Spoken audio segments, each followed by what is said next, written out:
roasting Anaheim peppers in a large pot. And the same thing to an onion, some tomatillos. And as soon as they start sizzling, I add some broth and let these boil for 10 to 15 minutes. In the meantime, I'm going to cut up a leftover beef rib roast into small pieces. Now it's time to add garlic to our cooked greens, some cilantro, oregano, cumin, and a little bit of that broth. Once all that's blended together, you want to give it a quick taste, and if you like it, go with it. If not, season to your specific tastes. Now here I'm browning the rest of that red meat before I add the sauce. And once I get this stirred in real good, I'm going to cook this for several hours until it looks something like this. And all this really is pork chili verde, only with beef.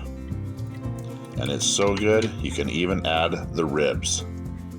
I like this served best over bean and cheese burritos, but you can serve this over rice or use it as filling for the burrito. And I always top with fresh chopped cilantro and green onion. But if you're not convinced yet, let's go ahead and cut into it and show you a bite. Oh yeah.